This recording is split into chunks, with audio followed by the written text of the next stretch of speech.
تنحى يا حزن واهجر فؤادا توكل بجد بعزم فصيح فإني علمت بأنك نجوى ولبس خبيث مدل. Doctor Naik, আপনার লেকচারের জন্য অনেক ধন্যবাদ। আমার প্রশ্ন হলো, আপনি বলেছেন আপনি শান্তি প্রচার করেন, আপনি ইসলাম ধর্মের শান্তির ধারণাটা খুব সুন্দরভাবে বললেন। আপনার মাইক্রোফোনের সামনেও লেখা আছে পিস, তার মানে শান্তি। আমিও আপনার সাথে অনেক বিষয়ে একমত। আমার প্রশ্ন হচ্ছে, তারপরেও কেন আপনার কথাগুলোকে বিতর্কিত হিসেবে দেখা হয়? সর্বশক্তিমান ঈশ্বর ভোগেন ডায়াবেটিস মেলাইটিস, অ্যাজমা, পিঠের ব্যথায়। তৃতীয় পরীক্ষাটা হলো লাম ইয়ালিদ ওয়া লাম ইউলাদ, তিনি কাউকে জন্ম দেননি, কখনো জন্ম নেননি। আমরা জানি যে ভগবান রজনীশ জন্মগ্রহণ করেছিল মধ্যপ্রদেশে, আর তার পিতামাতাও ছিল, এবং 1981 সালে সে আমেরিকায় চলে যায়, ইউএসএতে চলে যায়। সেখানে সে হাজার হাজার আমেরিকান ভক্ত তৈরি করে এবং অরিগন প্রদেশে নিজস্ব একটা সমাজ তৈরি করে যার নাম হচ্ছে রজনীশপুরাম। পরবর্তীতে আমেরিকান সরকার তারা ভগবান রজনীশকে গ্রেপ্তার করলো এবং বিনা বিচারে জেলে প্রেরণ করে দিল। ভগবান রজনীশ অভিযোগ করলো যে আমেরিকান সরকার তাকে স্লো পয়জন করেছিল। স্লো পয়জন, চিন্তা করেন, সর্বশক্তিমান ঈশ্বরকে স্লো পয়জনিং করা হয়। আবার 1985 সালে আমেরিকান সরকার ভগবান রজনীশকে সে দেশ থেকে বের করে দেয় আর পুনরায় ফিরে আসে ইন্ডিয়াতে এবং মহারাষ্ট্রের পুনে শহরে বসবাস শুরু করে, যে রাজ্য থেকে আমি এসেছি। তারপরে পুরাতন আবাসস্থলে ফিরে গিয়ে সেটার নামকরণ করে ওশো কমিউন। আপনারা যদি ওশো কমিউনে যান, আমি সেখানে অনেকবার গিয়েছি, দেখবেন যে তার সমাধিতে লেখা আছে ভগবান রজনীশ ওশো। কখনো জন্মাননি, কখনো মরেননি, কিন্তু পৃথিবী ভ্রমণ করেছেন 11 ডিসেম্বর 1931 থেকে 19 জানুয়ারি 1990 পর্যন্ত। কখনো জন্মাননি, কখনো মরেননি, কিন্তু পৃথিবী ভ্রমণ করেছিলেন 11 ডিসেম্বর 1931 থেকে 19 জানুয়ারি 1990 পর্যন্ত। তার সমাধিতে তারা এই কথা লিখতে ভুলে গেছে যে পৃথিবীর প্রায় 21টি দেশে ভগবান রজনীশকে ভিসা দেওয়া হয়নি। চিন্তা করেন, সর্বশক্তিমান ঈশ্বর পৃথিবীতে নেমে এসেছেন আর এই পৃথিবীতে ভ্রমণ করতে চান, ভিসা লাগে তার। পৃথিবীর 21টিরও বেশি দেশে তাকে ভিসা দেওয়া হয়নি। গ্রিসের আর্কবিশপ বলেছিলেন, যদি রজনীশকে তোমরা এই দেশ থেকে বের করে না দাও, আমরা তার ঘরবাড়ি পুড়িয়ে দেব, তার অনুসারীদের ঘর পোড়াবো। আর শেষ পরীক্ষাটা হচ্ছে ওয়ালাম ইয়াকুল্লাহু কুফুয়ান আহাদ, এবং তার সমতুল্য কিছু নেই। এটা কেবলমাত্র সত্য ঈশ্বরের দ্বারাই সম্ভব এই পরীক্ষায় পাশ করা। যখনই আপনি ঈশ্বরকে পৃথিবীর কোনো কিছুর সাথে তুলনা করতে পারেন, তিনি আর ঈশ্বর নন। ওয়ালাম ইয়াকুল্লাহু কুফুয়ান আহাদ। এবং আমরা জানি রজনীশ ছিল আমাদের মতোই মানুষ। তার দুটো চোখ ছিল, একটা নাক, দুটো হাত, সাদা দাড়ি, সাদা ধুতি পরতো সে। যখনই আপনি পৃথিবীর কোনো কিছুর সাথে ঈশ্বরকে তুলনা করতে পারেন, তিনি আর ঈশ্বর নন। ওয়ালাম ইয়াকুল্লাহু কুফুয়ান আহাদ, কোনো কিছুই তার মতো নয়। ধরেন, কেউ যদি বলে সর্বশক্তিমান ঈশ্বর আর্নল্ড শোয়ার্জনেগারের চেয়ে 1000 গুণ শক্তিশালী। আপনারা হয়তো শোয়ার্জনেগারের নামটা শুনেছেন, যাকে উপাধি দেওয়া হয়েছিল মিস্টার ওয়ার্ল্ড, পৃথিবীর সবচেয়ে শক্তিশালী মানুষ, মিস্টার ইউনিভার্স, বিশ্বের সবচেয়ে শক্তিশালী মানুষ। যদি কেউ বলে সর্বশক্তিমান ঈশ্বর আর্নল্ড শোয়ার্জনেগারের চেয়ে 1000 গুণ বেশি শক্তিশালী, যখনই আপনি ঈশ্বরকে কারোর সাথে তুলনা করতে পারেন, হোক সেটা আর্নল্ড শোয়ার্জনেগার, হোক সেটা দারা সিং অথবা কিংকং, হোক 1000 গুণ বা মিলিয়ন গুণ বেশি শক্তিশালী, যখনই আপনি তুলনা করতে পারলেন কোনো কিছুর সাথে, তিনি আর ঈশ্বর নন। ওয়ালাম ইয়াকুল্লাহু কুফুয়ান আহাদ, কিছুই তার মতো নয়। এই 4 লাইনের সংজ্ঞা যা উল্লেখ আছে পবিত্র কোরআনে সূরা ইখলাস সূরা নম্বর 112 আয়াত নম্বর 1 থেকে 4। যদি কেউ নিজেকে সর্বশক্তিমান ঈশ্বর দাবি করে আর এই 4 লাইনের সংজ্ঞার সাথে মিলে যায়, আমাদের মুসলমানদের কোনো আপত্তি থাকবে না তাকে সর্বশক্তিমান ঈশ্বর বলে মানতে। অতএব আপনি যে ঈশ্বরের উপাসনা করছেন, এখানে উপস্থিত দর্শকদের বলতে চাই এবং আমার সকল ভাইদের, পাশাপাশি সকল বোনদের, যে ঈশ্বরের উপাসনা করে যাচ্ছেন তাকে পরীক্ষা করুন সূরা ইখলাসের মাধ্যমে।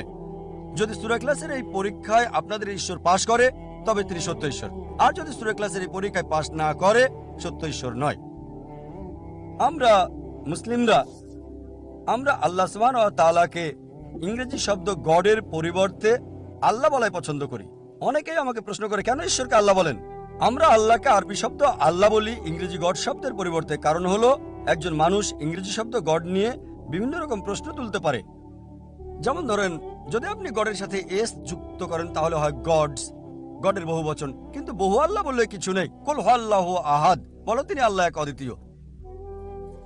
যদি আপনি গডের সাথে ইএস যোগ করেন, এটা দাঁড়ায় গডেস, অর্থাৎ মহিলা ঈশ্বর। পুরুষ আল্লাহ বা মহিলা আল্লাহ বলে কিছু নেই ইসলামে। আল্লাহ সুবহানাহু ওয়া তাআলা একক, লিঙ্গ বৈশিষ্ট্যের ঊর্ধ্বে।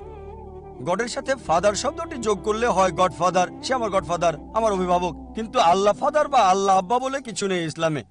গডের সাথে মাদার যুক্ত করলে হয় গড মাদার, কিন্তু ইসলামে আল্লাহ মাদার বা আল্লাহ আম্মা বলে কিছু নেই। আল্লাহ শব্দটি একক। যদি আপনি গড শব্দের আগে টিন যোগ করেন তাহলে হয় টিন গড, অর্থাৎ নকল ঈশ্বর। কিন্তু ইসলামে টিন আল্লাহ বলে কিছু নেই। আর এই কারণে আমরা মুসলিমরা আল্লাহ ডাকতে পছন্দ করি, ইংরেজি গড শব্দের পরিবর্তে আরবি শব্দ আল্লাহ। কিন্তু যখন মুসলিমরা অমুসলিমদের সাথে কথা বলে, যাদের আল্লাহ সম্পর্কে কোনো ধারণা নাও থাকতে পারে, তখন আল্লাহর পরিবর্তে গড শব্দ ব্যবহার করলে সেক্ষেত্রে আমার কোনো আপত্তি নেই। কিন্তু আমি এটাও স্মরণ করিয়ে দিতে চাই যে গড শব্দটি আরবি শব্দ আল্লাহর যথাযথ অনুবাদ নয়। যখন আমরা অমুসলিমদের সাথে কথা বলি এবং এই শব্দটি ব্যবহার করি, সেক্ষেত্রে আমার কোনো আপত্তি নেই। অনেক অমুসলিমই আছেন যারা এসে আমাকে বলে যে ভাই জাকির, ঈশ্বর যে কোনো কিছু সবকিছু তো করতে পারে, তাহলে আপনার কেন আপত্তি থাকবে যদি ঈশ্বর মানুষের রূপ নেয়? ঈশ্বর যে কোনো কিছু সবকিছু করতে পারেন, তাহলে আপনার সমস্যা কোথায় যদি তিনি মানুষের রূপ ধরেন? আমি বলি ঠিক আছে, তর্কের খাতিরে আমি আপনার কথা মানলাম, ঈশ্বর যে কোনো কিছু সবকিছু করতে পারেন। ঈশ্বর মানুষের রূপ ধরতে পারেন। যদি ঈশ্বর মানুষের রূপ ধরেন, তিনি আর ঈশ্বর থাকবেন না তখন। কারণ সর্বশক্তিমান ঈশ্বর আর মানুষের বৈশিষ্ট্য সম্পূর্ণ বিপরীত। সর্বশক্তিমান ঈশ্বর হলেন অমর, আর মানুষ মরণশীল। আপনি এমন কোনো মানুষ পাবেন না যে একই সাথে অমর এবং মরণশীল। হয় পাবেন মরণশীল অথবা অমর। একজন অমর আর মরণশীল পেতে পারেন না, এর কোনো অর্থ হয় না। সর্বশক্তিমান ঈশ্বরের কোনো শুরু নেই, মানব জাতির শুরু আছে। আপনি বলতে পারবেন না ঈশ্বর মানুষ। একজন মানুষ একই সাথে যা শুরু আছে আবার শুরু নেই, এমন হতে পারে না। সর্বশক্তিমান ঈশ্বরের কোনো শেষ নেই, কিন্তু মানুষের শেষ আছে। একই সাথে শেষ আছে আর শেষ নেই, এমনটা কখনো হতে পারে না। এটা অর্থহীন। ব্যাপারটা এমন যে আপনাকে বললাম একজন লম্বা খাটো মানুষ দেখেছি, হয় দেখবো লম্বা মানুষ, না হয় দেখবো খাটো, অথবা একজন মধ্যম মানুষ, কিন্তু হবে না লম্বা খাটো মানুষ। এটা অর্থহীন। আমি এমন দেখবো না যে মোটা চিকন মানুষ, হয় দেখবো মোটা, না হয় দেখবো চিকন, অথবা মধ্যম মানুষ, কিন্তু মোটা চিকন নয়। সুতরাং যদি আপনি বলেন সর্বশক্তিমান ঈশ্বর মানুষের রূপ ধরেছিলেন, তাহলে তিনি সত্যিকারের ঈশ্বর নয়। যদি বলেন সর্বশক্তিমান ঈশ্বর যা চান সবকিছু করতে পারেন, মানব জাতি আমাদের খাওয়ার প্রয়োজন হয়, কিন্তু ঈশ্বরের খাওয়ার কোনো দরকার নাই। আল্লাহ বলেন পবিত্র কোরআনে সূরা আনাম 6 নম্বর সূরা 14 নম্বর আয়াত, তিনি সবাইকে খাওয়ান, তার খাবারের প্রয়োজন হয় না। ঈশ্বরের খাওয়ার কোনো প্রয়োজন নাই। আমরা মানব জাতি, আমাদের ঘুম দরকার, বিশ্রাম দরকার। ঈশ্বরের ঘুম বিশ্রামের কোনো দরকার হয় না। এটা আছে পবিত্র কোরআনে আয়াতুল কুরসিতে সূরা বাকারা 2 নম্বর সূরা আয়াত নম্বর 255, আল্লাহু লা ইলাহা ইল্লা হুয়াল হাইয়ুল কাইয়্যুম লা তাখুযুহু সিনাতুন ওয়া লা নাওম লাহু মা ফিস সামাওয়াতি ওয়া মা ফিল আরদ। তিনি আল্লাহ, এক এবং অদ্বিতীয়, স্বয়ং সম্পূর্ণ, চিরস্থায়ী। তন্দ্রা তাকে স্পর্শ করে না, তার বিশ্রামের কোনো দরকার হয় না। আকাশ এবং ভূমণ্ডলে যা কিছু আছে সবকিছু তার নিয়ন্ত্রণাধীন। এই কারণে যদি আপনি একমত হন যে সর্বশক্তিমান ঈশ্বর সবকিছুই করতে পারেন, আর যদি সর্বশক্তিমান ঈশ্বর মানুষের রূপ ধরেন, আপনাকে এটা মানতে হবে যে তিনি ঈশ্বর নন। সুতরাং যদি একজন মানুষ যিনি ঈশ্বর নন মানুষের রূপ ধরতে পারেন আপনার আমার মতো, তাহলে কেন আমরা আপনার আমার মতো একজন মানুষের উপাসনা করব? এর কোনো মানেই হয় না। যদি কেউ আবার বলেন যে মানুষ ঈশ্বর হয়েছিল, যদি মানবজাতি ঈশ্বর হতে পারে তাহলে আপনি আমিও হতে পারবো, তাহলে মানুষ ঈশ্বর হওয়ার প্রশ্ন আসছে কোথা থেকে? এজন্যই এই যুক্তি যে ঈশ্বর সবকিছু সকল কিছু করতে পারেন। যদি আরেকটু বাড়িয়ে বলেন, যদি ঈশ্বর সকল কিছু করতে পারেন, তাহলে ঈশ্বর মিথ্যা বলতে পারেন। কিন্তু মিথ্যা বলা তো ঈশ্বরের কাজ নয়। যখন ঈশ্বর মিথ্যে কথা বলেন, তিনি আর ঈশ্বর নন। আর এই বিতর্কে সর্বশক্তিমান ঈশ্বর যদি তিনি চান অবিচার করতে পারেন, কিন্তু অবিচার করা ঈশ্বরের কাজ নয়। আল্লাহ বলেন সূরা নিসা 4 নম্বর সূরা আয়াত 40, আল্লাহ সুবহানাহু ওয়া তাআলা কারো প্রতি অনুপরিমাণ অবিচার করেন না। যখন ঈশ্বর অবিচার করেন, তিনি আর ঈশ্বর থাকেন না। এক্ষেত্রে এই কথা বলা যায়, যদি ঈশ্বর সবকিছু সকল কিছু করতে পারেন, যদি সর্বশক্তিমান ঈশ্বর চান, তিনি ভুলে যেতে পারেন, কিন্তু ভুলে যাওয়া ঈশ্বরের কাজ নয়। আল্লাহ বলেন সূরা তাহা 20 নম্বর সূরা আয়াত 52, আল্লাহ সুবহানাহু ওয়া তাআলা কখনো ভুলে যান না। যখনই সর্বশক্তিমান ঈশ্বর ভুলে যান, তিনি আর ঈশ্বর থাকেন না। আর এই কথা যদি আপনি মেনে নেন যে ঈশ্বর সবকিছু সকল কিছু করতে পারেন, সর্বশক্তিমান ঈশ্বর ভুল করতে পারেন, কিন্তু ভুল করা ঈশ্বরের কাজ নয়। আল্লাহ বলেন সূরা তাহা 20 নম্বর সূরা আয়াত 52, আল্লাহ সুবহানাহু ওয়া তাআলা কখনো ভুল করেন না, তিনি কখনো ভুল করেন না। যখনই সর্বশক্তিমান ঈশ্বর ভুল করেন, তিনি আর ঈশ্বর থাকেন না। আর এজন্য যদি আপনি কোরআন পড়েন, কোথাও কোরআনে বলা হয়নি যে আল্লাহ সকল কিছু করতে পারেন। তাহলে কোরআন কি বলছে? ইন্নাল্লাহা আলা কুল্লি শাইইন কাদির, নিশ্চয়ই আল্লাহ সকল কিছুর উপর ক্ষমতাবান। এটা পবিত্র কোরআনে অনেক জায়গায় আছে।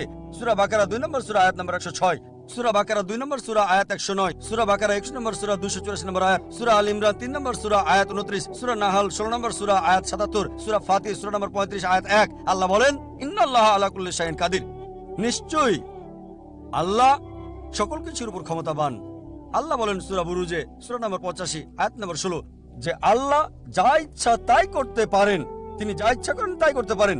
কিন্তু সেগুলো করেন না যেগুলো ঈশ্বরের কাজ নয়, যেমন মিথ্যে বলা, যেমন ভুল করা, যেমন ভুলে যাওয়া, যেমন অবিচার করা, মানুষের রূপ ধারণ করা। কোরআন বলছে ইন্নাল্লাহা আলা কুল্লি শাইইন কাদির, নিশ্চয়ই আল্লাহ সকল কিছুর উপর ক্ষমতাবান। আল্লাহ সবকিছু করতে পারেন যা তিনি চান, কিন্তু তা করার ইচ্ছা করেন না যা ঈশ্বরের কাজ নয়, যেমন ভুল করা, যেমন ভুলে যাওয়া, যেমন অবিচার করা, যেমন মানুষের রূপ ধারণ করা। আর এই কারণে সর্বশক্তিমান ঈশ্বর মানুষের রূপ ধারণ করবেন না। এবং কোরআনে এই কথা পরিষ্কার বলছে, সূরা বাকারা সূরা নম্বর 2 আয়াত 18, সুম্মুম বুকমুন উময়ুন ফাহুম লা ইয়ারজিউন। তারা বধির, বোবা, অন্ধ, তারা সত্য পথে ফিরে আসবে না। একই কথা উল্লেখ আছে বাইবেলে, গসপেল অফ ম্যাথিউ অধ্যায় নম্বর 13 অনুচ্ছেদ 13। তারা দেখেও দেখে না, শুনেও শুনে না, আর তারা বুঝেও বোঝে না। এক কথা উল্লেখ আছে ঋগ্বেদে অধ্যায় 10 অনুচ্ছেদ 71 পরিচ্ছেদ নম্বর 4। তারা কথাকে দেখেও দেখে না, কিছু লোক কথা শোনে তারপরেও তারা শোনে না।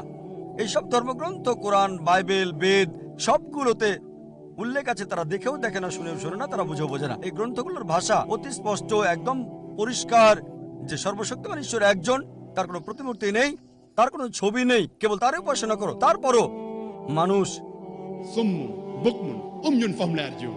বধির, বোবা, অন্ধ, তারা সত্য পথে ফিরে আসবে না। তারা শুনেও শোনে না, তারা বুঝেও বোঝে না।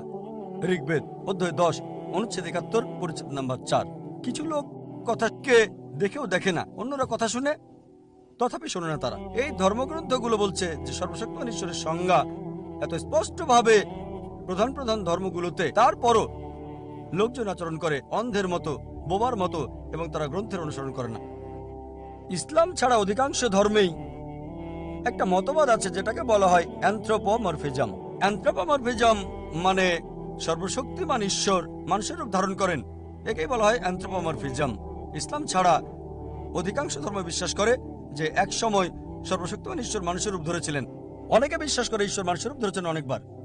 আর যখন ওই সমস্ত লোকে জিজ্ঞেস করবেন, তারা আপনাকে একটা যুক্তি দেখাবে যে সর্বশক্তিমান ঈশ্বর অত্যন্ত পবিত্র, তিনি খুবই পবিত্র, তিনি জানেন না মানুষের মধ্যে কি কি অভাব রয়েছে, তিনি মানব জাতির সমস্যাগুলো বুঝতে পারেন না, তিনি এত পবিত্র যে তিনি মানব জাতির অনুভূতিকে বুঝতে পারেন না। এজন্য সর্বশক্তিমান ঈশ্বর খুবই পুত, খুবই দয়ালু, খুবই মহান। তিনি মানুষের রূপ ধরে এসেছিলেন, আর তিনি এসেছিলেন এই পৃথিবীতে মানব জাতির জন্য কোনটা ভালো কোনটা মন্দ তা জানতে, যাতে করে তিনি মানুষের জন্য বিধান দিতে পারেন। আপনি জানেন ঈশ্বর অত্যন্ত পুত, অত্যন্ত পবিত্র, খুবই দয়ালু। তিনি মানুষের সমস্যাগুলো জানেন না, মানুষের অভাবগুলো বুঝতে পারেন না, অনুভূতিগুলো বুঝতে পারেন না। তাই মানুষের রূপে এসেছিলেন মানুষের জন্য কোনটা ভালো কোনটা মন্দ তা নির্ধারণ করতে। আপাত দৃষ্টিতে খুব সুন্দর যুক্তি মনে হবে, কিন্তু আমি এ সকল লোকদের বলবো যে ধরেন আমি একটা টেপ রেকর্ডার তৈরি করলাম, আমাকে কি টেপ রেকর্ডার হতে হবে এটা জানতে যে টেপ রেকর্ডারের জন্য কোনটা ভালো আর কোনটা মন্দ? আমি একটা নির্দেশিকা বই লিখবো। যদি আপনি থামাতে চান স্টপ বাটন চাপুন, এটাকে উপর থেকে ফেলবেন না তাহলে নষ্ট হয়ে যাবে, এটাকে পানিতে ভেজাবেন না নষ্ট হয়ে যাবে। আমি নির্দেশিকা বই লিখে দেবো, আমার টেপ রেকর্ডার হওয়ার প্রয়োজন নেই এটা জানতে যে টেপ রেকর্ডারের জন্য কোনটা ভালো কোনটা মন্দ, কারণ নিজেই এটা তৈরি করেছি আমি। একইভাবে যেহেতু সর্বশক্তিমান ঈশ্বর হলেন মানব জাতির স্রষ্টা, তার মানুষের রূপ ধরার কোনো প্রয়োজন নেই মানুষের জন্য কোনটা ভালো কোনটা মন্দ সেটা জানতে। তাহলে তিনি কি করবেন?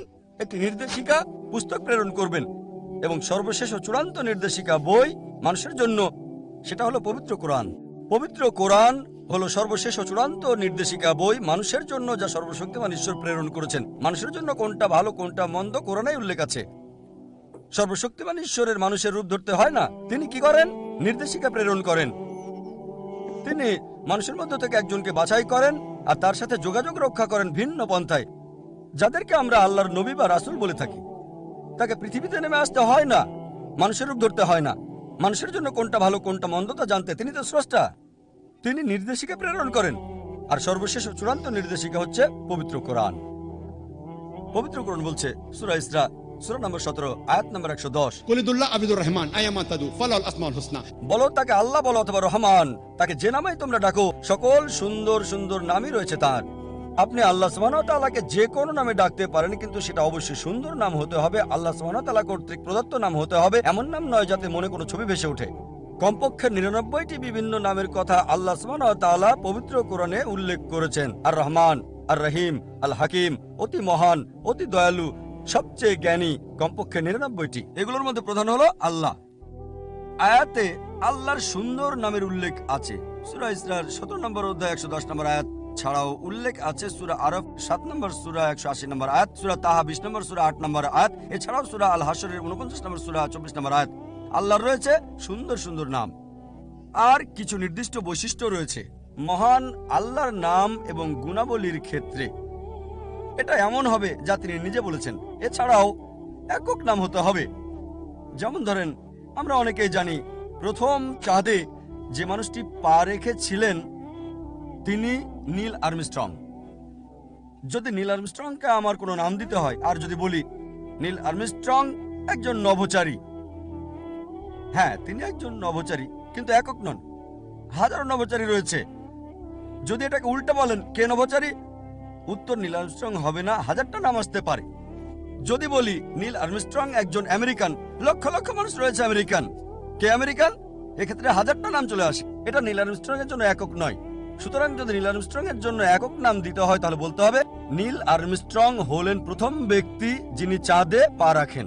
যদি উল্টে বলেন প্রথম কে চাঁদের বুকে পা রেখেছিল, উত্তর হলো নীল আর্মস্ট্রং। এভাবেই সর্বশক্তিমান ঈশ্বরের কোনো নাম দিলে সেটা একক হওয়া চাই। যদি বলেন সর্বশক্তিমান ঈশ্বর দালান তৈরি করছে, কে দালান বানাতে পারে, এক্ষেত্রে হাজারটা নাম। কিন্তু যদি বলেন তিনি হলেন স্রষ্টা বা মহাবিশ্বের স্রষ্টা, কে মহাবিশ্বের স্রষ্টা, আল্লাহ সুবহানাহু ওয়া তাআলা। আর রহিম অতি দয়ালু, কে অতি দয়ালু, জবাব একটাই, আল্লাহ। সুতরাং যে বৈশিষ্ট্য যে নাম আপনি দেবেন একক হতে হবে আল্লাহর জন্য, অন্য কারোর জন্য নয়। কিছু লোক হয়তো বলবে কেন ঈশ্বর একজনই হতে হবে, বহু ঈশ্বর হলে সমস্যা কোথায়? যদি বহু ঈশ্বর থাকতো নিশ্চয়ই সেই ঈশ্বরেরা নিজেদের মধ্যে ঝগড়া করত। আমরা এমনটাই দেখি বিভিন্ন ধর্মের মিথ গল্পে, এক ঈশ্বর আরেক ঈশ্বরের সাথে যুদ্ধ করছে, একজন আরেকজনকে সাহায্য করছে তৃতীয় জনের সাথে যুদ্ধ করতে। আপনি কি এমন ঈশ্বরে বিশ্বাস করবেন যাকে পরাজিত করা যায়, যাকে হত্যা করা যায়? আর কিছু লোক বলে কেন একাধিক ঈশ্বর হবে না, সূর্যের জন্য একজন, মেঘের জন্য একজন, বাতাসের জন্য একজন। চিন্তা করেন, প্রত্যেকের জন্য একজন করে, প্রত্যেক বিষয় এক একজন আলাদা আলাদা ভাবে নিয়ন্ত্রণ করে। প্রত্যেকের জন্য ভিন্ন ঈশ্বর থাকার চেয়ে এক ঈশ্বর থাকা যুক্তিসঙ্গত, যার সবকিছুর উপর নিয়ন্ত্রণ আছে। ঈশ্বরের ঈশ্বরে যুদ্ধ, এটা খুবই অযৌক্তিক। এ কারণেই পবিত্র কোরআন বলছে সূরা আম্বিয়া সূরা নম্বর 21 22 নম্বর আয়াতে যে আল্লাহ ছাড়া যদি অন্য কোনো প্রভু থাকতো নিশ্চয়ই আসমান ও জমিন ধ্বংস হয়ে যেত। সূরা মুমিনুনও আছে 23 নম্বর সূরা 91 নম্বর আয়াত। আল্লাহ সুবহানাহু ওয়া তাআলার কোনো সন্তান নেই।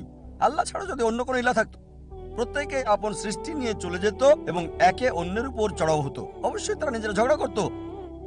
আর মিথ গল্পে আমরা এরকমই দেখি। সবচেয়ে ভালো এবং যুক্তিসঙ্গত হলো এক ঈশ্বর, এক এবং একক, সর্বশক্তিমান, সবকিছুর উপর ক্ষমতাবান। এ কারণেই যদি আপনি প্রধান প্রধান ধর্মগুলোর গ্রন্থ পড়েন, প্রায় সব গ্রন্থই প্রধান ধর্মগুলোর তারা বলছে সর্বশক্তিমান ঈশ্বর একজন, তার কোনো প্রতিমূর্তি নেই, তাকে কেউ জন্ম দেয়নি, তিনি এক অদ্বিতীয়। আর সময়ের আবর্তে অধিকাংশ গ্রন্থই কোরআন ব্যতীত প্রায় সবগুলোকেই পরিবর্তন করা হয়েছে। আল্লাহ বলেন পবিত্র কোরআনের সূরা বাকারা 2 নম্বর সূরা 79 নম্বর আয়াতে, فويل للذين يكتبون الكتاب بأيديهم ثم يقولون هذا من عند الله ليشتروا به ثمنا قليلا فويل لهم مما كتبت أيديهم وويل لهم مما يكسبون। অভিশাপ তাদের যারা নিজের হাতে কিতাব রচনা করে আর বলে এটা আল্লাহর পক্ষ হতে, নিকৃষ্ট মূল্য লাভের জন্য। যা উপার্জন করে তার জন্য শাস্তি, যা রচনা করে তার জন্য শাস্তি। এখানে কোরআন বলছে লোকেরা নিজ হাতে গ্রন্থ রচনা করে আর বলে এটা আল্লাহর পক্ষ হতে। এ কারণে সময়ের সাথে সাথে কোরআনের আগের সবগুলো গ্রন্থকেই পরিবর্তন করা হয়েছে, যেহেতু সেগুলো সর্বশেষ এবং চূড়ান্ত বার্তা ছিল না। সর্বশক্তিমান ঈশ্বর এগুলোকে সংরক্ষণ করেননি, কারণ ওগুলো ছিল পূর্ববর্তী বাণী। কিন্তু এত দূষণ হওয়া সত্ত্বেও, সংযোজন সত্ত্বেও, পরিবর্তন সত্ত্বেও প্রধান প্রধান গ্রন্থগুলোর অবশিষ্ট অংশে, তাদের গ্রন্থে আপনি দেখবেন একত্ববাদের কথা, সর্বশক্তিমান ঈশ্বরের একত্বের কথা। তার কোনো প্রতিমূর্তি নেই, কাউকে জন্ম দেননি, তিনি এক অদ্বিতীয়, কোনো কিছুই তার মতো নয়। যদি আপনি ঈশ্বরের ধারণা বিশ্বাস করেন তাহলে তা গ্রন্থ অনুযায়ী হতে হবে। কিছু ধর্ম রয়েছে যেগুলো হচ্ছে নীতি কথা, যেগুলোকে ধর্ম না বললেও চলে, যেমন বুদ্ধ ধর্ম। তারা ঈশ্বরের বিষয়ে কিছু বলে না, ঈশ্বরের ব্যাপারে তারা একেবারে নীরব। অনেক নীতি ব্যবস্থা, যা আমি শুরুর দিকে বলেছি, যেমন কনফুসিয়ানিজম, এগুলোতে ঈশ্বরের ধারণার চেয়ে নীতি কথাই বেশি।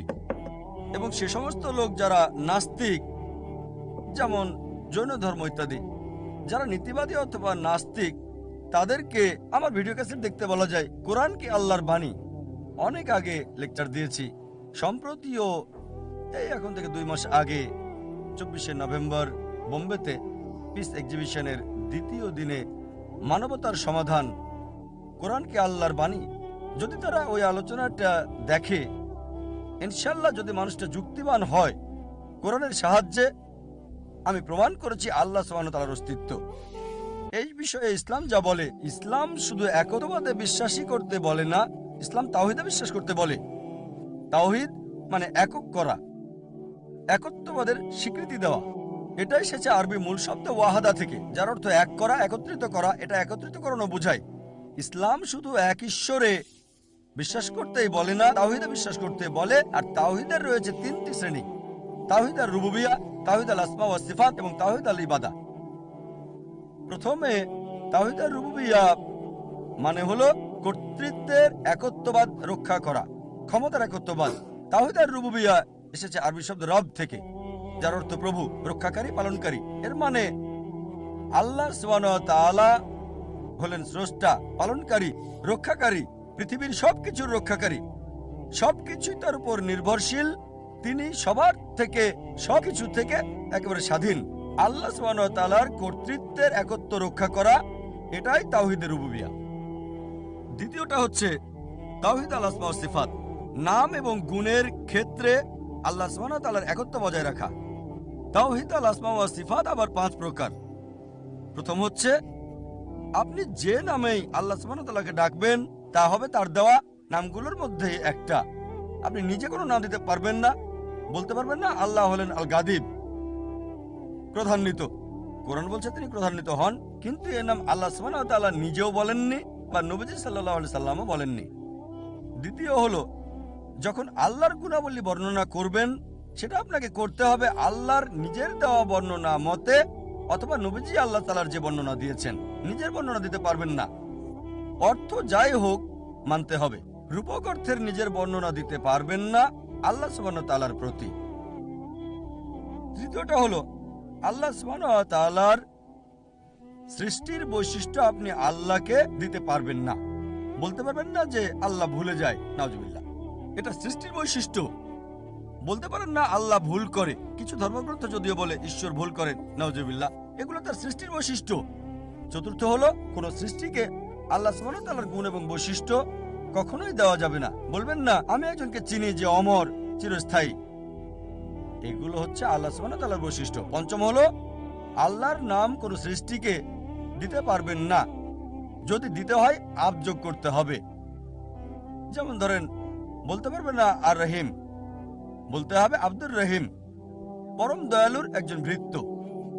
শুধু আল্লাহর পূর্বে কোনো কিছু যুক্ত করতে পারবেন না। অন্যগুলোতে পারবেন, আবার বলতে পারবেন না আব্দুর রাসূল, রাসূলের ভৃত্য, এমনটা করতে পারবেন না। তাহলে তাওহীদের আল আসমা ওয়া সিফাত ভঙ্গ হবে। তৃতীয়টা হচ্ছে তাওহীদ আল ইবাদা, ইবাদতে একত্ব বজায় রাখা।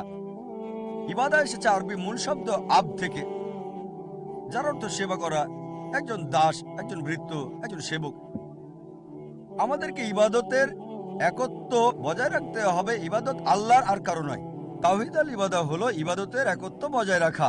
ইবাদত আল্লাহর, অন্য কারো নয়। যদি প্রথম দুটো অনুসরণ করেন, তাওহীদ আর রুবুবিয়া মানে আল্লাহ হলেন প্রভু, রব, রক্ষাকারী, স্রষ্টা, আর পাশাপাশি তাওহীদ আল আসমা ওয়াস সিফাত, তাকে সুন্দর সুন্দর নাম এবং গুণাবলী দিলেন, স্রষ্টা ইত্যাদি। কিন্তু যদি আল্লাহকে বাদ দিয়ে অন্য করে ইবাদত করেন, তাহলেও তাওহীদ নষ্ট হবে। কোরআনে এই কথা অনেকবার উল্লেখ আছে। আল্লাহ সুবহানাহু ওয়া তাআলা পবিত্র কোরআনে বলেছেন, সূরা ইউনূস 10 নম্বর সূরা 31 নম্বর আয়াতে, মক্কার অগ্নি উপাসকদের ব্যাপারে, মুশরিকদের ব্যাপারে আল্লাহ বলেন, যখন তুমি তাদের বলবে কে আসমান এবং জমিন থেকে রিজিকের ব্যবস্থা করে, দৃষ্টি এবং শ্রবণ শক্তি কার হাতে, কে মৃতকে জীবিত করে আর জীবিতকে মৃত করে, সবকিছু কে নিয়ন্ত্রণ করে, তারা বলবে আল্লাহ। তারপরও কেন তোমরা কেবল তার ইবাদত করো না? তার মানে আল্লাহ মক্কার আরব মুশরিকদের কথা বলছেন। তিনি বলছেন তারা আল্লাহকে বিশ্বাস করত, আল্লাহকে আল্লাহ বলতো, সুন্দর নাম দিত, সুন্দর গুণাবলীও। তাওহীদ আর রুবুবিয়্যাহ ছিল, তাওহীদ আল আসমা ওয়া সিফাতও সেখানে ছিল, কিন্তু তারা আল্লাহকে দিয়ে অন্য কিছুর উপাসনা করত। একই কথা বলা হয়েছে সূরা যুখরুফ সূরা নাম্বার 43 আয়াত নাম্বার 87। যখন তুমি তাদের বলবে কে তোমার এই জীবন দিয়েছে, তারা বলবে আল্লাহ, তাহলে কেন তোমরা তার সাথে কাউকে শরীক করো? তার মানে আমরা বুঝলাম যে শুধু দুটি প্রকারই যথেষ্ট নয়, তাওহীদে তিনটি প্রকারই সমানভাবে গুরুত্বপূর্ণ। যদি আপনি যে কোনো একটি প্রকার ভঙ্গ করেন তাহলে এটা হবে শিরক। শিরক ইসলামে সবচেয়ে বড় গুনাহ। আরবি শিরক মানে শরীক স্থাপন করা। ইসলামিক পরিভাষায় এর মানে আল্লাহর সাথে কাউকে শরীক করা। এটা সবচেয়ে বড় গুনাহ। তাওহীদের এই তিন প্রকারের যে কোনো একটা যদি ভঙ্গ করেন আপনি শিরক করছেন। ইসলামের সবচেয়ে বড় অপরাধ এটি। আল্লাহ বলেন পবিত্র কোরআনে সূরা নিসার 4 নম্বর সূরা 48 নম্বর আয়াত, আল্লাহ কখনোই ক্ষমা করবেন না তার সাথে কাউকে শরীক করা। অন্য যে কোনো গুনাহ যদি চান ক্ষমা করতে পারেন, কিন্তু কেউ যদি শরীক স্থাপন করে সে তাহলে সবচেয়ে শাস্তিযোগ্য এবং ঘৃণ্য অপরাধ করল। একই কথা বলা হয়েছে সূরা নিসা 4 নম্বর সূরা 116 নম্বর আয়াতে, আল্লাহ সুবহানাহু ওয়া তাআলা তার সাথে শরীক করার গুনাহ ক্ষমা করবেন না। অন্য কোনো গুনাহ যদি চান ক্ষমা করবেন, আর যে কেউ তার সাথে শরীক করলো অবশ্যই সীমা লঙ্ঘন করলো সে। সুতরাং কোরআন বলছে যে গুনাহ আল্লাহ ক্ষমা করবেন না সেটাই শিরক। এজন্যই যখন আপনি দাওয়া দেবেন, যখনই কারোর সাথে কথা বলবেন, আপনি প্রথম যে দাওয়াটা দেবেন তা হচ্ছে তাওহীদ। আল্লাহ না'বুদা ইল্লাল্লাহ, আমরা আল্লাহ ছাড়া কারো ইবাদত করব না।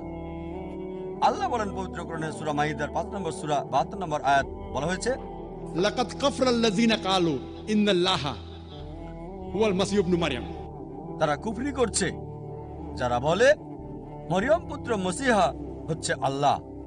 ওয়া ক্বালাল মাসীহ মসিহা তো বলেছিল, ইয়া বনি ইসরাঈল হে বানি ইসরাইল, উবুদুল্লাহ আল্লাহর ইবাদত করো, রাব্বি ওয়া রাব্বুকুম, যিনি আমার রব এবং তোমার রব। ইন্নাহু মান ইউশরিক বিল্লাহ যদি কেউ আল্লাহর সাথে কাউকে শরীক করে ফাকাদ হারামাল্লাহু আলাইহিল জান্নাহ, আল্লাহ তার জন্য জান্নাতকে হারাম করে দেবেন, আল্লাহ তার জন্য বেহেশতকে নিষিদ্ধ করে দেবেন। ওয়া মাওয়াহুন নার ওয়া মা লিযালিমিন মিন আনসার, তার বাসস্থান হবে জাহান্নাম, জালিমদের জন্য কোনো সাহায্যকারী নাই।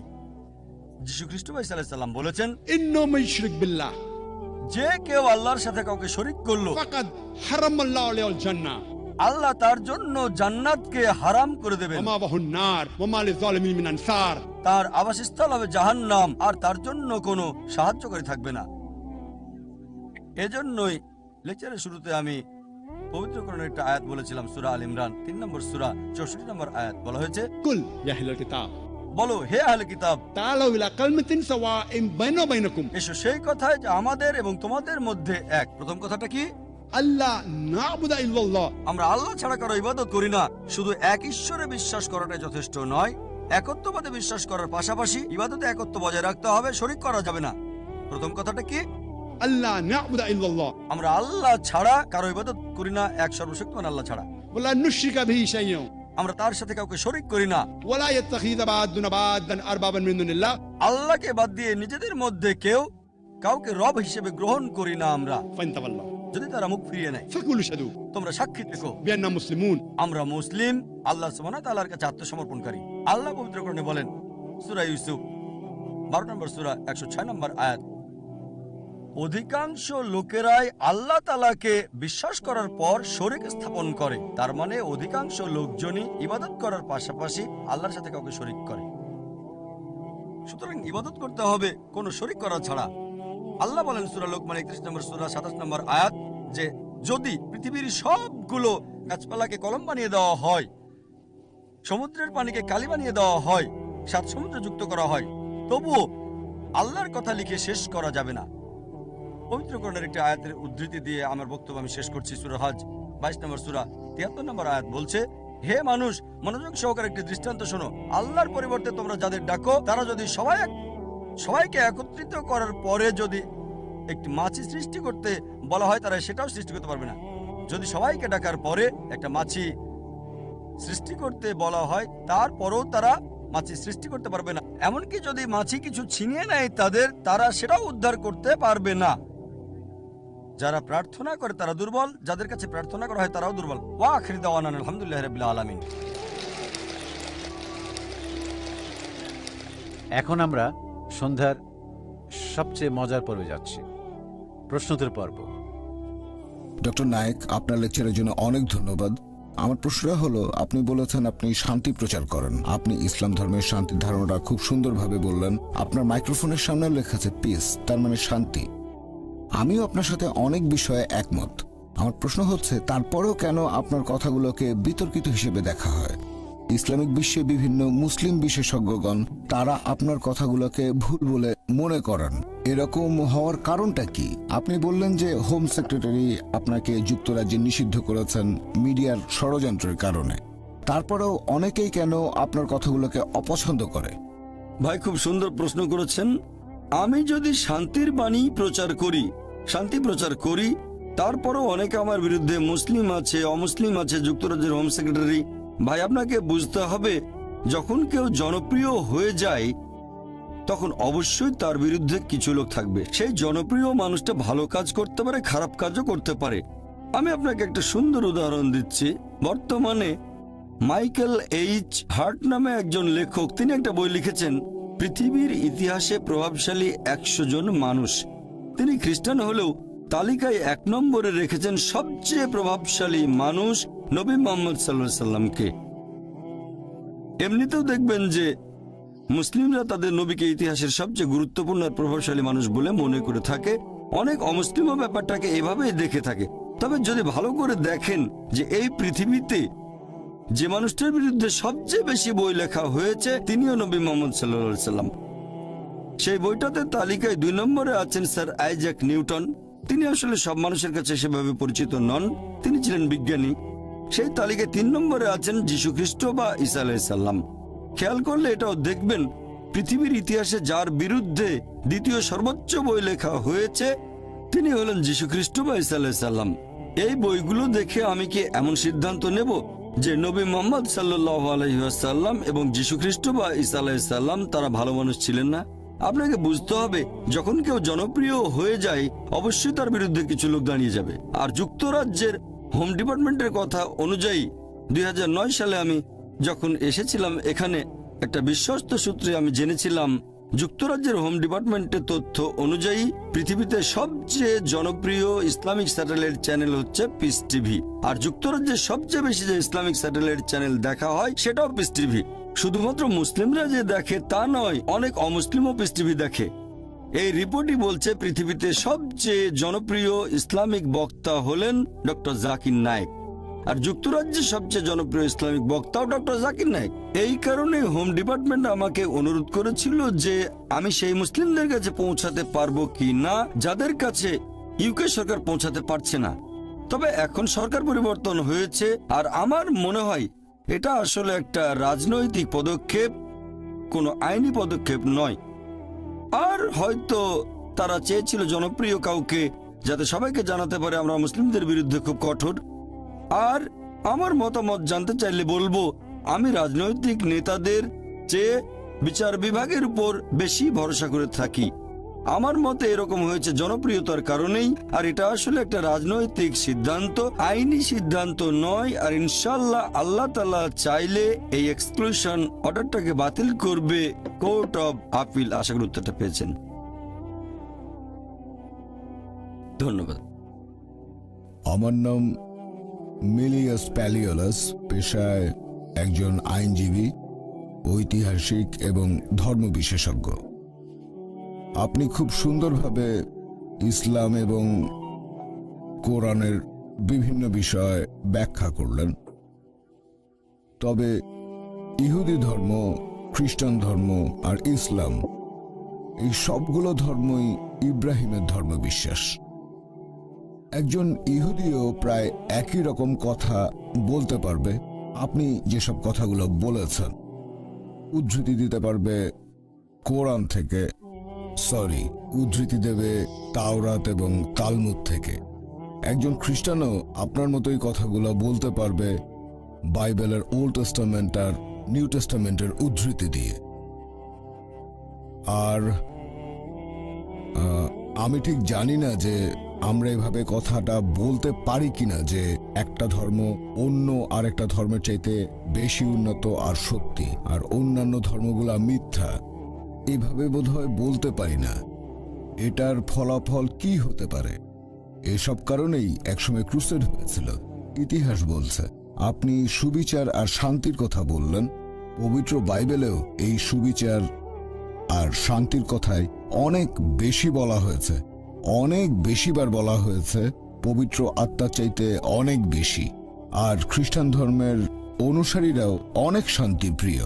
313 খ্রিস্টাব্দে রোমান সম্রাট তাদের সমর্থন করেন। এখন আপনার কথাগুলোর সাথে ইহুদি বা খ্রিস্টান ধর্মের কথার পার্থক্যটা কি, আর তার ফলাফল কি হতে পারে? ভাই, খুব সুন্দর প্রশ্ন করেছেন। আমি আপনার সঙ্গে একমত। যদি ইহুদিদের ধর্মগ্রন্থ পড়ে দেখেন, খ্রিস্টান ধর্মগ্রন্থ, সেখানেও দেখবেন শান্তির কথা আছে। আমি আমার কোনো লেকচারে এরকম কথা কখনোই বলিনি যে অমুক ধর্মটা শান্তির বিরুদ্ধে অথবা অমুক ধর্মটা সন্ত্রাসবাদকে সমর্থন করে। আমি বলেছি সবগুলো ধর্মই সন্ত্রাসবাদের বিরুদ্ধে। আমি আমার লেকচারে আরেকটা কথাও বলেছিলাম যে কোরআনের একটা আয়াত, সূরা মাইদা অধ্যায় 5 আয়াত 32, এই আয়াতটা খুব জোরালোভাবে বলছে। আমি অন্য কোনো ধর্মগ্রন্থে এরকম কোনো কথা দেখিনি, কারণ আমি কম্পারেটিভ রিলিজিয়নের ছাত্র। আয়াতটা বলছে যদি আপনি একজন নিরীহ মানুষকে হত্যা করেন তাহলে আপনি যেন পুরো মানুষ জাতিকে হত্যা করলেন, আর যদি একজন নিরীহ মানুষের জীবন বাঁচান তাহলে যেন পুরো মানুষ জাতিকে বাঁচালেন। এটা মাত্র একটা আয়াত। তবে সাধারণভাবে আমি একমত যে বেশিরভাগ ধর্ম, প্রায় সবগুলোই শান্তির বাণী প্রচার করে। এই কারণে যীশু খ্রিস্ট বা ঈসা আলাইহিস সালাম বলেছিলেন, নিউ টেস্টামেন্টের গসপেল অফ লুক অধ্যায় নম্বর 24 অনুচ্ছেদ 36, তিনি উপরের ঘরে গিয়ে তাঁর শিষ্যদের উদ্দেশ্যে বলে উঠলেন, সালাম আলাইকুম। এটার মানেও একই, তোমাদের উপর শান্তি বর্ষিত হোক, হিব্রুতে। তাহলে দেখা যাচ্ছে যীশু খ্রিস্ট বা ঈসা আলাইহিস সালামও সম্ভাষণ করতে গিয়ে বললেন সালাম আলাইকুম। আর এই কথাটাকে যদি আরবি করেন হবে আসসালামু আলাইকুম, শান্তি বর্ষিত হোক।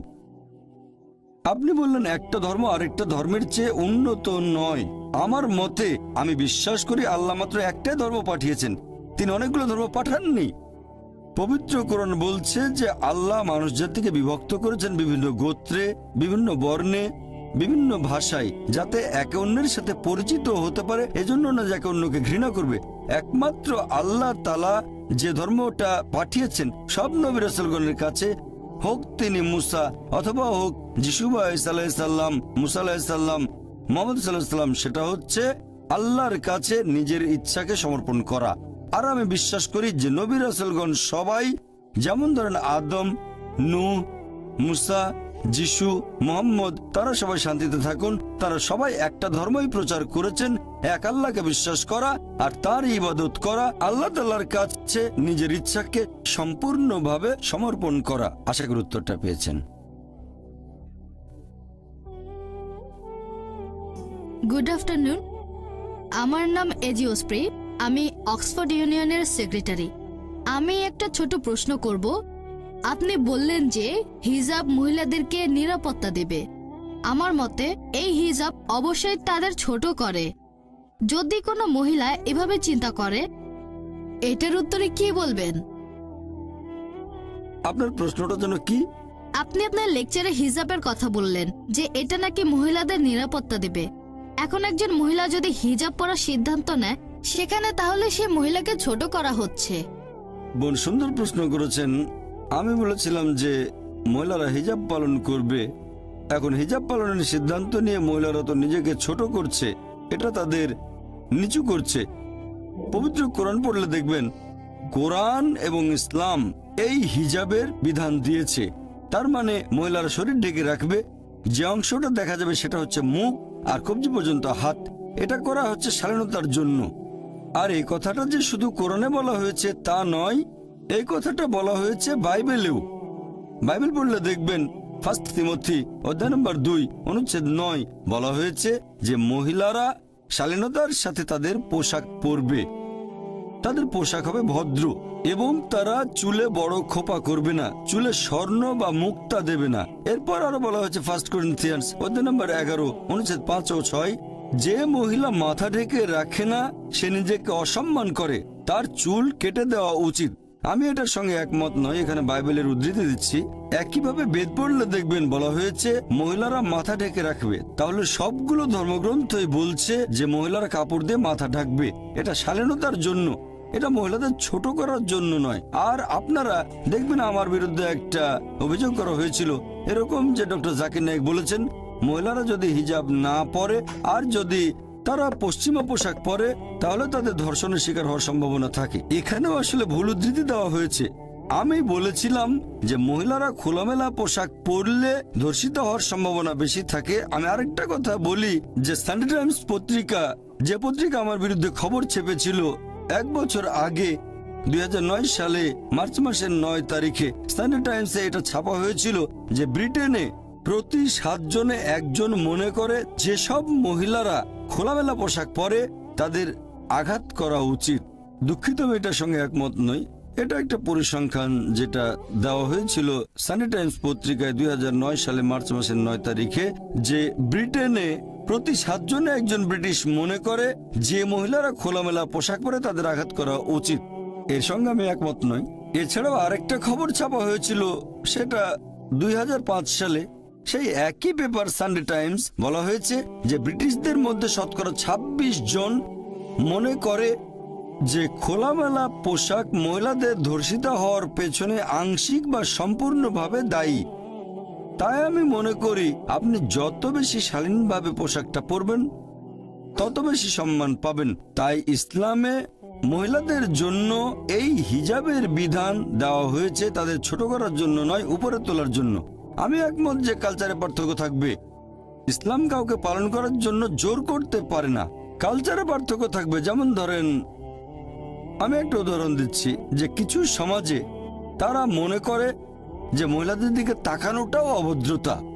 কিছু সমাজ মনে করে তাকালে কোনো সমস্যা নেই, তবে কোনো মহিলাকে স্পর্শ করলে অভদ্রতা। আবার কিছু সমাজ মনে করে হ্যান্ডশেক করলে কোনো সমস্যা নেই।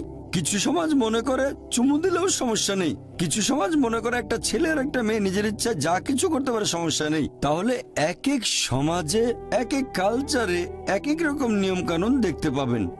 একবার গিয়েছিলাম আমেরিকায় একটা লেকচার অনুষ্ঠানে। একজন আমেরিকান বললেন, তোমাদের প্রাচ্যের মহিলারা খুবই অভদ্র। অবাক হলাম। বললাম, আপনি প্রাচ্যের মহিলাদের অভদ্র বলছেন কেন? তিনি তখন বললেন, তোমাদের প্রাচ্যের মহিলারা তারা পেট অনাবৃত রাখে।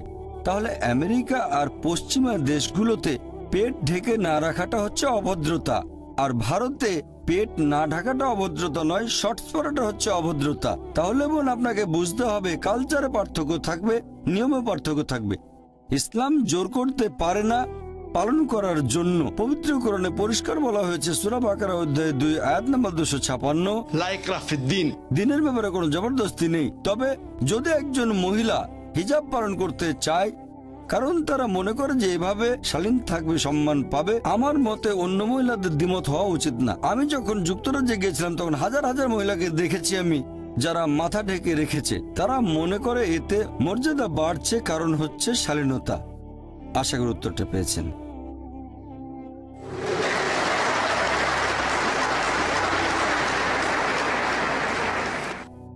Good evening doctor Zakir Naik.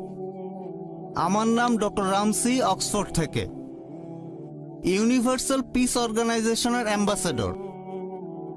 এছাড়াও আমি মুসলিম কাউন্সিল অফ ব্রিটেনের একজন সদস্য।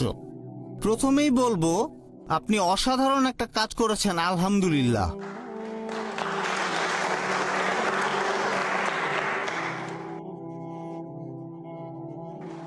এবারে আমার প্রশ্নটা, ডক্টর জাকির নায়েক, ইসলাম সম্পর্কে ভীতি, এটাকে আপনি কি স্বাভাবিক কোনো ঘটনা বলবেন? সেরকম হলে কিভাবে এটার প্রতিকার করা যেতে পারে? এখানে মুসলিম সম্প্রদায়কে কি কোনো প্রকার দায়িত্ব পালন করতে হবে, নাকি সামগ্রিকভাবে সেই সমাজকে চেষ্টা করতে হবে এই ভীতিটাকে কোনোভাবে কাটানোর? আমার মতে সব ধরনের ভয় তৈরি হয় যখন দেখা যায় জিনিসটা আমাদের অজানা, অচেনা। ধন্যবাদ ভাই, খুব সুন্দর প্রশ্ন করেছেন যে ইসলাম সম্পর্কে ভীতিটা কি স্বাভাবিক ঘটনা। কিভাবে প্রতিকার করা যায়, এখানে কি মুসলিম সম্প্রদায়কে সেই দায়িত্ব পালন করতে হবে? হ্যাঁ, ইসলাম সম্পর্কে ভীতি আছে এমনকি এই 20 শতাব্দীতেও।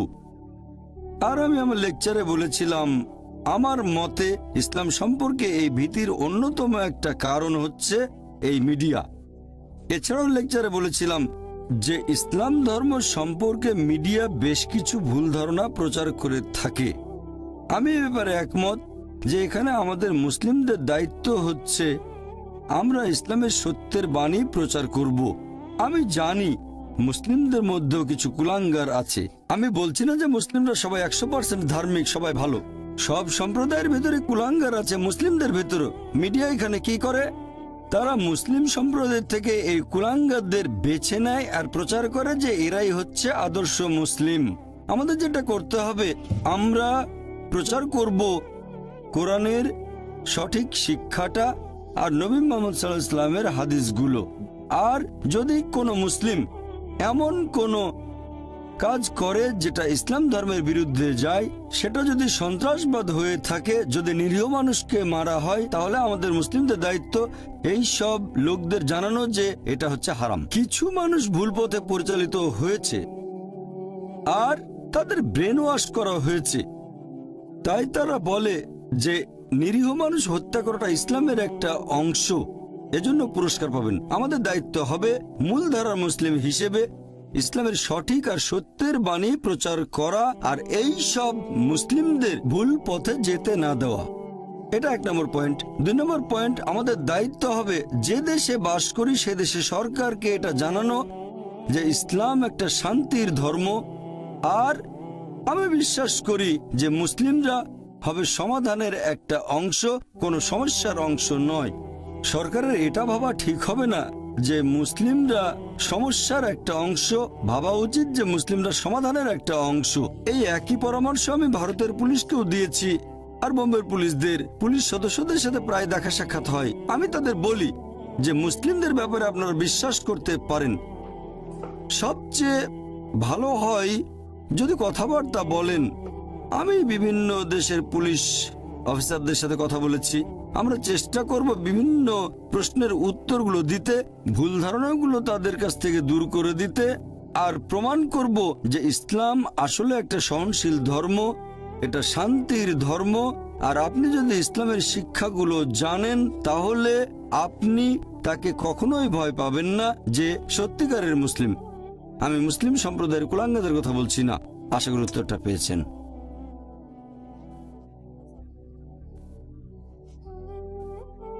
ডক্টর নায়েক, আমার নাম ইয়াসমিন, আমি ইউনিভার্সিটির ছাত্রী। আমার প্রশ্নটা আগের প্রশ্নটার একটা প্রসঙ্গ থেকে। আপনি বলেছিলেন যে আপনি যুক্তরাজ্যে আসতে চেয়েছিলেন কারণ আপনি সেই মুসলিমদের কাছে পৌঁছাতে চেয়েছিলেন যাদের কাছে সরকার পৌঁছাতে পারছে না। এখন আপনার মতে যুক্তরাজ্যের সরকার ঠিক কোন কারণে ব্রিটেনের মুসলিমদের কাছে সেভাবে পৌঁছাতে পারছে না? ধন্যবাদ। বোন, আপনি প্রশ্ন করেছেন যে আমি যুক্তরাজ্যে আসতে চেয়েছিলাম সেই সব মুসলিমদের কাছে পৌঁছানোর জন্য যাদের কাছে সরকার পৌঁছাতে পারছে না। আপনার বুঝতে একটু ভুল হয়েছে বোন।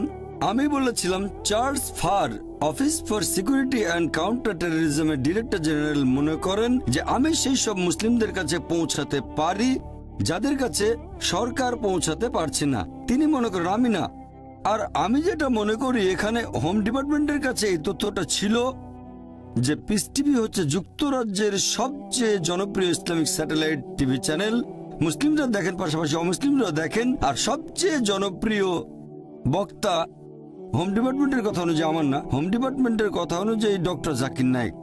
তিনি মনে করেছিলেন আমি তাদের কাছে পৌঁছাতে পারবো, আর তিনি হয়তো ভেবেছিলেন আমার কথাগুলো প্রভাব ফেলবে, আর তিনি হয়তো আমার কথাগুলো প্রসঙ্গ সহ পড়েছেন। সেই কারণেই তিনি হোম সেক্রেটারি টেরেসা মের পাশ করা সেই এক্সক্লুশন অর্ডারের বিরুদ্ধে ছিলেন। আশা করি উত্তরটা পেয়েছেন। আপনার মতে তার যুক্তিটা কি ছিল? কারণটা কি হতে পারে যে জন্য সরকার মুসলিমদের কাছে পৌঁছাতে পারছে না?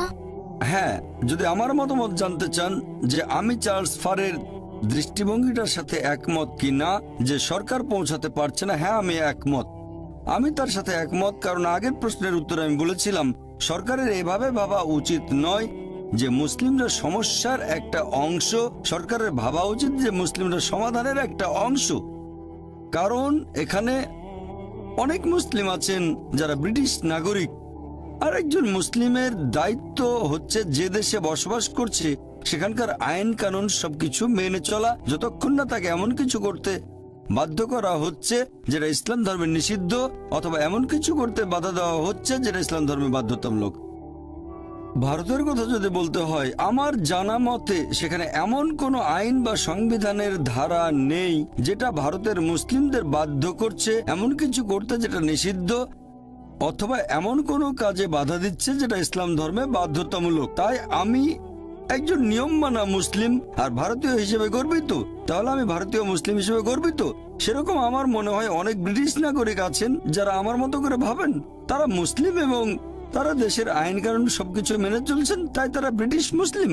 আমার মতে সরকারের উচিত হবে মুসলিমদের বিশ্বাস করা, আর তাদের যেটা করা উচিত তারা এটা নিশ্চিত করবে যে মিডিয়ার এই মিথ্যে প্রচারণা কুৎসা ওড়ানো যেন বন্ধ হয়। সবচেয়ে সেরা দৃষ্টান্ত এখানে সেটা আমি নিজেই। বর্তমানে পিস টিভির দর্শকের সংখ্যা 10 কোটিরও বেশি। এরকম অনেকেই আছে যারা বলে যে আমি নাকি শান্তির দূত, তারা বলে আমি শান্তিপ্রিয় মানুষ। অনেক দেশের রাষ্ট্রপ্রধানগণ আছেন, এরকম অনেক দেশ আছে, অনেক। তারা আমাকে রাষ্ট্রীয় অতিথি হিসেবে ডেকে এনেছেন। আপনি কি বলবেন এতজন রাষ্ট্রপ্রধান, বিভিন্ন দেশের প্রেসিডেন্ট, প্রধানমন্ত্রী, রাজা, তাদের সাথে কথা বলেছি, আমি ডিনার করেছি, আপনি কি বলবেন তারা এমন লোককে ডেকেছে যে সন্ত্রাসবাদকে সমর্থন করে, যে শুধু ঘৃণা প্রচার করে?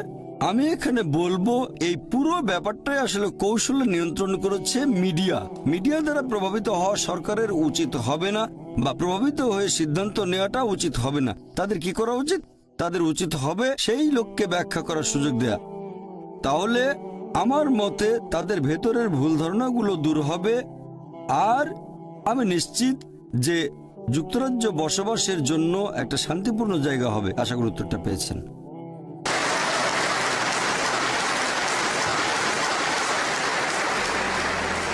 আমরা অনুষ্ঠানটি পরিচালনা করলাম স্যাটেলাইট লিংকের মাধ্যমে। যাই হোক, আমি এবার সবাইকে অনুরোধ করব, আসুন সবাই মিলে ডক্টর নায়েককে লেকচারের জন্য ধন্যবাদ জানাই। তারপর অনুষ্ঠান শেষ করার জন্য আমরা চলে যাব পিস টিভি স্টুডিওতে। এখানে শেষ করছি। আমি জেমস ল্যাংম্যান। ধন্যবাদ।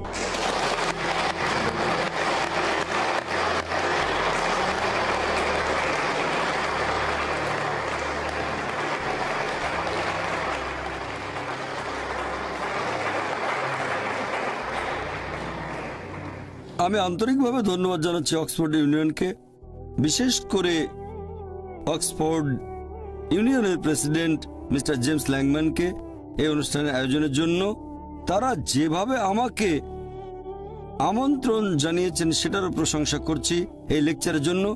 আর এছাড়াও যুক্তরাজ্যের লোকজন এই অনুষ্ঠানটি সরাসরি সম্প্রচার হতে দেখবে যে আমি এমন একজন মানুষ যে শান্তির বাণী প্রচার করে। সরাসরি সম্প্রচারে কোনো কিছু এডিট করা যায় না, কোনো কিছু বদলানো হয় না। আপনি এই সরাসরি সম্প্রচারে ভরসা করতে পারেন। ইউটিউবের ক্লিপে সেই ভরসাটা নেই, সেটা বদলানো যেতে পারে। আমি আবারও অক্সফোর্ড ইউনিয়নের সদস্যদের আন্তরিক ধন্যবাদ জানাচ্ছি।